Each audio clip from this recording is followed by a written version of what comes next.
ये कहानी एक ऐसे योद्धा बच्चे की है जो सही और गलत, अपने और परायों के बीच में फंस जाता है, लेकिन वो साथ सही का देता है। Bollywood silver screen presenting pathfinder. ये कहानी आज से हजारों साल पुरानी है, उस वक्त की जब नॉर्थ अमेरिका में वहां के लोकल लोग रहा करते थे। पर धीरे धीरे इंसानों ने बड़े बड़े समुद्री जहाजों का निर्माण किया और उन जहाजों से उन्होंने देश विदेश की यात्रा करना शुरू किया ताकि वो दूसरे देशों पर अपना कब्जा कर सके। और एक दिन पहली बार नॉर्थ अमेरिका में एक जहाज आकर रुकता है जिसके अंदर से बहुत सारे वाइकिंग्स यानी कि दूसरे देशों के लोग नॉर्थ अमेरिका के लोकल कबीलों के ऊपर हमला कर देते हैं। वो उन्हें बुरी तरह से मारते हैं क्योंकि ये सब इनकी धरती पर अपना कब्जा करना चाहते हैं। अभी जो पहला जहाज आया होता है, जो वाइकिंग्स का कबीला है, उनके सरदार का जो बेटा होता है वो बहुत छोटा है। वाइकिंग्स का सरदार अपने बेटे को तलवार देता और कहता है कि इस लोकल बच्चे को मार दो, पर उसके बेटे को लगता है कि ये गलत काम है, इसीलिए वो अपनी तलवार से उस बच्चे को नहीं मारता। जिस पर वाइकिंग के सरदार को बहुत गुस्सा आता है। वो अपने बेटे को कोड़े मारता है। उसका बेटा वहां से भाग जाता है और अपने जहाज में वापस आ जाता है। और अब तक जितने भी वाइकिंग्स यहाँ पर आए थे उन सबको दूसरे कबीले वालों ने मार दिया है। यहाँ सिर्फ एक ही बच्चा बचा है जो कि वाइकिंग के सरदार का बेटा है। दूसरी तरफ हमें एक लेडी को दिखाया जाता है जो नॉर्थ अमेरिकन है। वो यही एक कबीले में रहती है। उसे एक सफेद रंग के घोड़े के विजुअल्स आते हैं और यहाँ पर एक बात बहुत प्रचलित होती है कि जब भी सफेद रंग के घोड़े दिखेंगे इसका मतलब ये है कि शैतानों ने यानी कि बड़े बड़े राक्षसों ने हमारे देश के, हमारी धरती के ऊपर हमला कर दिया, जो कि समंदर के रास्ते आएंगे। वो भागकर समंदर के किनारे जाती है जहाँ पर वो अपनी जिंदगी में पहली बार इतने बड़े समुद्री जहाज को देखती है। वो उस जहाज के अंदर जाती है जहाँ पर उसे वाइकिंग्स के सरदार का बेटा दिखता है जो यहाँ पर आकर छुप गया था और अब वो उसे देखकर डर जाता है, इसीलिए उसके ऊपर तलवार बढ़ाता है। पर ये जो लेडी होती है वो समझ जाती है कि ये बहुत डरा हुआ है। वो उसे शांत करती है और अपने साथ अपने कबीले में ले आती है। दरअसल अब वो इस बच्चे को अडॉप्ट करना चाहती है, पर कबीले के लोग सब ये करने से मना कर देते हैं, पर वो उन सब को मना लेती है। और अब इस बच्चे का नाम रखा जाता है घोस्ट, क्योंकि इसकी जो स्किन का कलर होता है वो कबीले वालों की स्किन से अलग होता है। धीरे धीरे वक्त बीतता और 15 साल बीत जाते हैं। घोस्ट अब बड़ा हो चुका है। वो इन्हीं कबीले वालों में से एक है, पर वो अपने आप को एक योद्धा, एक वॉरियर सिद्ध करना चाहता है, जिसके लिए उसे कुछ करना होगा। यहाँ पर एक और कबीला होता है जो पहाड़ों में रहता है। ये दोनों कबीले आपस में बहुत अच्छे से रहते हैं। और दूसरा कबीला जो पहाड़ों में रहता है उसका जो सरदार है उसे पाथफाइंडर कहा जाता है, क्योंकि रास्ते ढूंढने में वो बहुत माहिर होता है। पाथफाइंडर की जो बेटी है उसका नाम स्टारफायर है, जिसे घोस्ट पसंद करता है। पर पाथफाइंडर के ही कबीले का एक लड़का स्टारफायर को पसंद करता है। उसे पता है कि घोस्ट भी उसे पसंद करता है, इसीलिए कभी वो घोस्ट से अच्छे से बात नहीं करता। अब ये दोनों कबीले एक दूसरे से मिलते हैं। दरअसल आज रात को एक मुकाबला है और जो भी इस मुकाबले में जीतेगा वो अगला पाथफाइंडर होगा।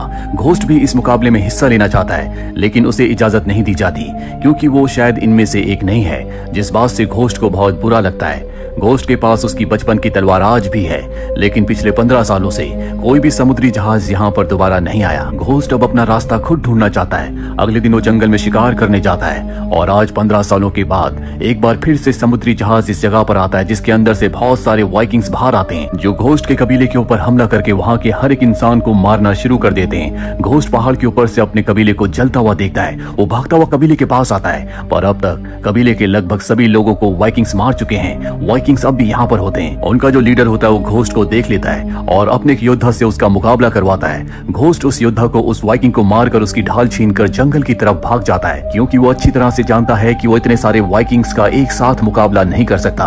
उसे इस जंगल के चप्पे चप्पे के बारे में पता होता है, इसीलिए वो एक जगह छुप जाता है। वाइकिंग्स उसका अब भी पीछा कर रहे होते हैं, पर घोस्ट बड़ी चालाकी से बहुत सारे वाइकिंग्स को मार देता है। हालांकि वाइकिंग्स उसे जख्मी कर देते हैं, पर घोस्ट यहाँ से भागने में कामयाब हो जाता है। जिसके बाद कुछ वाइकिंग वापस अपने लीडर के पास जाते हैं और कहते हैं कि वो भाग गया, जिससे वाइकिंग्स का लीडर बहुत ज्यादा गुस्से में आ जाता है और अपने लोगों से कहता है कि उसका पीछा करो, वो जरूर दूसरे कबीले तक जाएगा। इस तरह से हम दूसरे कबीले वालों को भी मार सकते हैं। वहीं घोस्ट को दिखाया जाता है जो एक गुफा के पास बेहोश हो जाता है। कभी वहां पर पहाड़ी कबीले के लोग पहुंच जाते हैं, जिसका लीडर पाथफाइंडर है। वो घोस्ट को पहचान लेते हैं और उसकी मदद करते हैं। अब वो घोस्ट को अपने कबीले की तरफ ले जा रहे होते हैं। घोस्ट बहुत ज्यादा जख्मी है और उसी जख्मी हालत में वो उन सबको कह रहा होता है कि मुझे अपने साथ मत ले जाओ, पर कोई उसकी बात नहीं समझता।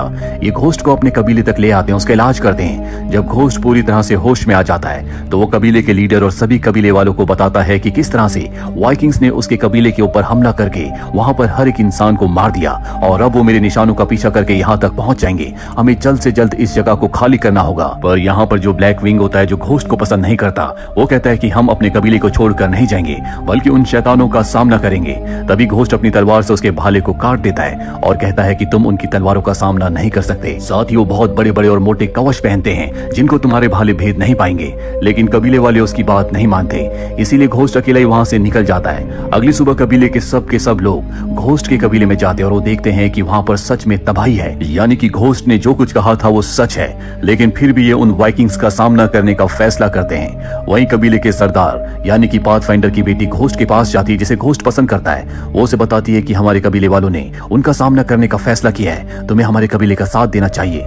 उसके कहने पर घोस्ट मान जाता है और अब वो कबीले वालों से मिलता है, जिसके बाद कबीले वाले यहाँ से बूढ़े औरतों और बच्चों को पहाड़ों की तरफ भेज देते हैं और खुद वहाँ पर वाइकिंग्स का सामना करने के लिए रुक जाते हैं। घोस्ट प्लान करता है कि वो उनका सामने से मुकाबला नहीं करेंगे बल्कि छुपकर उनके ऊपर हमला करेंगे और जब वाइकिंग्स इनके कबीले की तरफ आते हैं तो ये छुपकर उनके ऊपर हमला करके बहुत सारे वाइकिंग्स को मार देते हैं। पर गलती से घोस्ट ने जो जाल वाइकिंग्स के लिए बिछाया था उसमें उसी के लोग फंस जाते हैं, जिसके बाद वाइकिंग्स उनके ऊपर हमला करके उन्हें मार देते हैं। बहुत सारे लोग पहाड़ों की तरफ, गुफाओं की तरफ भागते हैं, लेकिन वाइकिंग्स उन्हें पकड़कर बंदी बना लेते हैं, जिनमें पाथफाइंडर यानी कि कबीले का सरदार, उसकी बेटी और घोस्ट भी होता है। घोस्ट को देखकर वाइकिंग का जो सरदार होता है वो उसे पहचान जाता है, क्योंकि वो उन्हीं के जैसा दिखता है। साथ ही उसे उनकी भाषा भी आती है। और अब वाइकिंग का सरदार कहता है कि आज से 15 साल पहले हमारे लोग यहाँ पर आए थे, जिनके साथ कबीले के सरदार का बेटा भी था।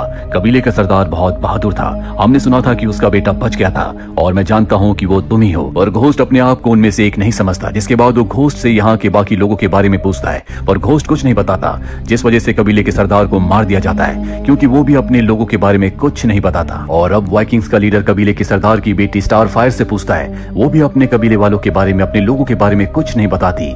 इससे पहले कि वो उसे मारता, घोस्ट कहता है कि मैं तुम्हें रास्ता बताऊंगा। और अब घोस्ट इन सब वाइकिंग्स को उस तरफ लेकर बढ़ चलता है जहां पर बाकी लोग छुपे हुए हैं। हालांकि स्टारफायर को बहुत गुस्सा आता है, लेकिन घोस्ट अच्छी तरह जानता है कि अगर उसने ऐसा नहीं किया तो वाइकिंग्स उसे, स्टारफायर को और बाकी सभी लोगों को मार देंगे। घोस्ट जानबूझकर इन्हें उस गांव में लेकर आता है जहां पर इस सब के सब कबीले वाले पहले रहा करते थे। उसे पहले पता होता है कि सब पहाड़ों की तरफ जा चुके हैं। वाइकिंग्स देखते हैं कि यहाँ से सब निकल चुके हैं, जिसके बाद घोस्ट उन्हें यहाँ से आगे ले जाता है, जहाँ रास्ते में कुछ वाइकिंग स्टारफायर के साथ जबरदस्ती करने की कोशिश करते हैं और घोस्ट बीच में आ जाता है। वो उनसे लड़ने के लिए तैयार है। हालांकि वाइकिंग्स उसे मार सकते हैं, लेकिन इनका जो लीडर होता है वो नहीं चाहता कि घोस्ट मारा जाए।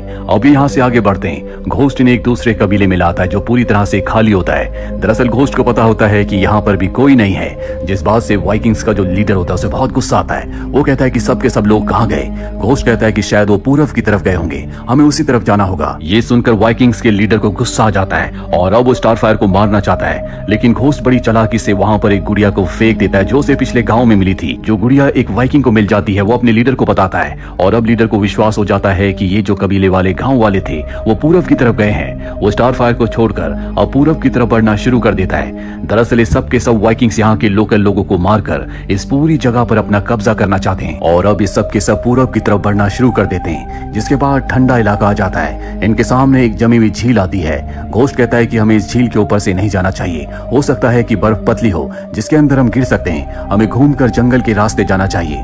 और वाइकिंग्स का जो लीडर होता है वो कहता है कि हम इसी रास्ते से जाएंगे। सबसे आगे घोस्ट होता है और अब वो धीरे धीरे आगे बढ़ना शुरू करता है। उसे एहसास हो जाता है कि नीचे की बर्फ पतली है और तभी बर्फ टूट जाती है, जिसके अंदर घोस्ट और कुछ वाइकिंग्स गिर जाते हैं। साथ ही स्टारफायर भी जो बंधी हुई होती है, लेकिन घोस्ट किसी तरह से उसे बचा लेता है और अब ये सब के सब जंगल के पहाड़ों के रास्ते से आगे बढ़ना शुरू करते हैं, जहाँ रास्ते में इन्हें कुछ लोग भी दिखते हैं जो बर्फ में जमकर मारे गए थे, जिससे लीडर को समझ में आ जाता है कि ये सही दिशा की तरफ जा रहे हैं। लेकिन यहाँ का जो रास्ता होता है वो बहुत संकरा होता है, साथ ही बर्फ गिर रही होती है, इसीलिए एक वाइकिंग ऊपर पहाड़ी से नीचे गिर जाता है, जिसके बाद वाइकिंग्स का लीडर कहता है कि सब अपने आप को एक ही रस्सी से बांध लो ताकि अगर कोई गिरे तो दूसरे लोग उसे संभाल ले। वो अपने साथ स्टार फायर को बांध देता है ताकि अगर वो गिरे तो उसके साथ स्टार फायर भी मारी जाए। और अब ये धीरे धीरे आगे बढ़ते हैं। एक जगह घोस्ट चुपके से स्टार फायर के पास जाता और कहता है कि वो उसके ऊपर हमला करे।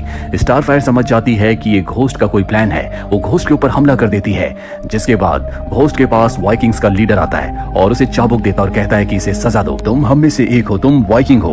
और अब घोस्ट उस चाबुक को उसके हाथ से लेता है और उससे एक पत्थर लास्ट वाइकिंग के ऊपर फेंकता है जो रस्सी से सबके साथ बंधा हुआ होता है। जब पत्थर उस वाइकिंग को लगता है तो वो चट्टान से नीचे गिर जाता है, जिसके साथ साथ उसके साथ जितने भी वाइकिंग्स बंधे हुए थे वो सब भी नीचे गिर जाते हैं। और अब जो वाइकिंग्स का लीडर होता है वो घोस्ट के ऊपर हमला कर देता है, लेकिन स्टार फायर उसके ऊपर चढ़कर उसके कान को जख्मी कर देती है। जिसके बाद घोस्ट उस रस्सी को काट देता है जिससे स्टार फायर वाइकिंग के लीडर से बंधी हुई थी। और अब स्टार फायर उससे आजाद हो चुकी है, लेकिन अब भी खुद घोस्ट उस रस्सी से बंधा हुआ होता है। वो वाइकिंग के लीडर को ऊपर से नीचे धक्का दे देता है, लेकिन वो खुद भी उस रस्सी से बंधा हुआ है, इसीलिए वो भी उसके साथ फंस जाता है। साथ ही इनके साथ एक और आदमी होता है, लेकिन वाइकिंग्स का लीडर खुद अपने आप को बचाने के लिए रस्सी को काटकर अपने एक आदमी को नीचे फेंक देता है। और अब इस रस्सी से मात्र वाइकिंग्स का लीडर और घोस्ट लटके हुए होते हैं। घोस्ट नीचे की तरफ होता है, उसकी तलवार भी उससे छूट चुकी होती है, इसीलिए ऊपर से वाइकिंग्स का लीडर बड़े बड़े पत्थर फेंक रहा होता है। वो धीरे धीरे ऊपर जा रहा है जहां पर स्टार फायर है। घोस्ट स्टार फायर से कहता है कि तुम वहां से हट जाओ, जिसके बाद वो जोर से चिल्लाता है और उसके चिल्लाने की वजह से